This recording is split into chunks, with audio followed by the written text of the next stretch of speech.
Aroma persaingan semakin meruncing, bahkan kampanye hitam.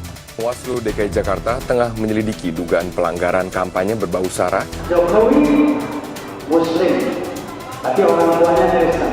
Orang tua saya semuanya Muslim, kakek nenek saya semuanya Muslim, bapak saya juga haji, ibu saya juga haja. Saya kan juga Muslim toh Pak Karni. Iya, apalagi yang itu masalahnya. Semuanya kan terserah masyarakat, terserah warga DKI.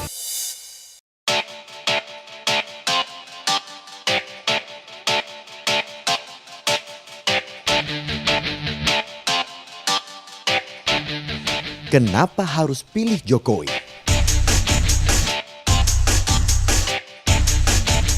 Katanya jangan pilih pemimpin yang non-muslim.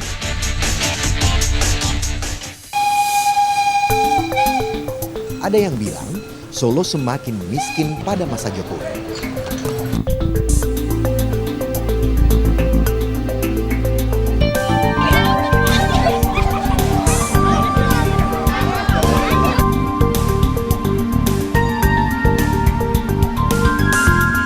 Ada yang mencap Jokowi dan Ahok kutu loncat dan tidak amanah.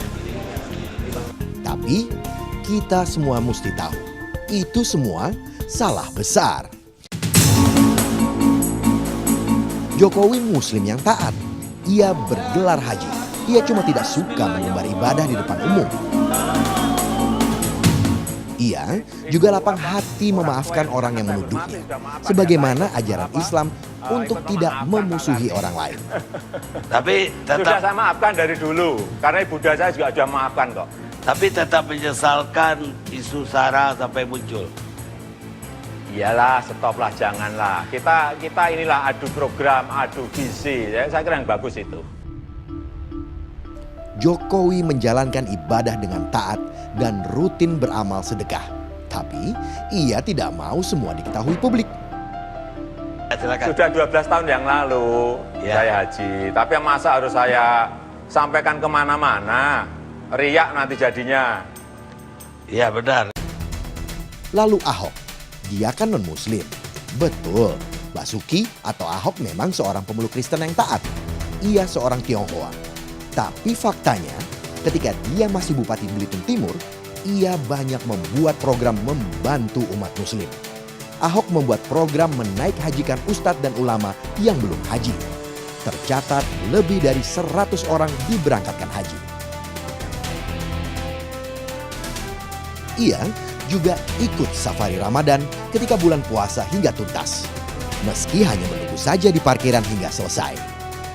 Artinya, ia adalah pemimpin yang adil, merakyat, dan terbukti mengayomi semua golongan. Jokowi tidak gagal memimpin Solo. Solo sangat maju di era Jokowi. Solo terbukti telah menjadi kota percontohan, kota yang bersih dan tertib. Kini banyak pihak berstudi banding ke kota Solo. Jumlah penduduk miskin di Solo mencapai 133.600 orang atau sekitar 23% dari total penduduk kota Solo. Itu dianggap kegagalan Jokowi. Padahal data itu didasarkan pada 25 parameter ketimbang data BPS yang hanya 14 parameter. Data yang real ini tujuannya agar penanganan kemiskinan di Solo lebih mengena dan dapat mencegah kemiskinan berlanjut. Bukan dengan menutup-nutupi, apalagi melakukan tipuan angka. Kalau menghitung jumlah orang miskin saja sudah tidak jujur, bagaimana menangani kemiskinannya? Data ini lebih akurat daripada Jakarta yang menggunakan kriteria miskin dan mendekati miskin. Jakarta juga menggunakan ukuran kemiskinan absolut, sedangkan Solo menggunakan ukuran kemiskinan relatif. Solo menggunakan standar miskin pendapatan $2 sehari, sedangkan Jakarta menggunakan standar $1 sehari. Kalau Jakarta menggunakan standar Solo, maka angka kemiskinan di Jakarta dapat mencapai 41%. Meski kemiskinan masih tinggi, pemerintah kota Solo telah mengeluarkan SK jaminan sosial bagi warga miskin. Sehingga warga miskin di Solo mendapat jaminan kehidupan. Kalau tidak sukses, tidak mungkin Jokowi dipilih kembali di Solo dengan suara mencapai 91%. Meski sama sekali tidak memasang baliho, spanduk, dan atribut kampanye lainnya. Salah satu rekor dalam sejarah Pilkada Indonesia. Kalau tidak sukses, tidak mungkin Jokowi masuk dalam daftar 25 kepala daerah terbaik di dunia, 5 besar Asia. Ini bukan rekaan. Ini berdasarkan The City Mayors Foundation, sebuah organisasi nirlaba yang bermarkas di Inggris. Ahok juga bukan pemimpin yang tidak amanah.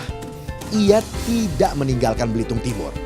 Ahok maju sebagai gubernur Bangka Belitung karena dukungan Partai Islam PKB dan diminta Gus Dur untuk maju. Ia tidak harus mundur sebagai bupati, tapi dia memang dipaksa mundur karena izinnya tidak ditandatangani Menteri Dalam Negeri. Pilkada Bangka Belitung waktu itu banyak keanehan.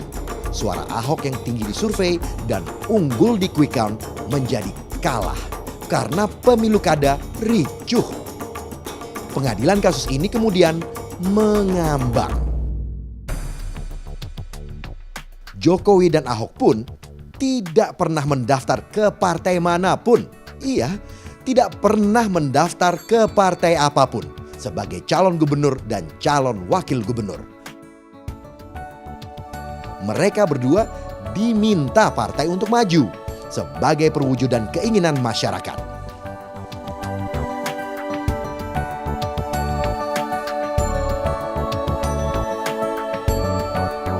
%42,60% pemilih dalam putaran pertama sudah percaya kalau mereka mampu memimpin Jakarta.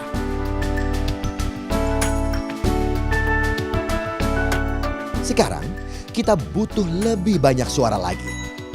Tepis segala keraguan, karena semua tudingan jelas salah. Cuma Jokowi Basuki yang layak untuk Jakarta Baru. Jakarta Baru yang kita impikan tinggal selangkah lagi.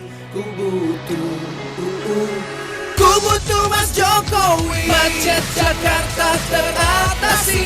Ku mau kumuh Jakarta diberesi. Jangan lagi setoran kanan dan kiri. Ku mau Jokowi dan Basuki. Ku mau banjir diberesin, anggaran pembangunan gak dicomotin, rakyat miskin juga bisa diayomin. Ku mau Mas Jokowi, juga Mas Basuki, Jokowi dan Basuki.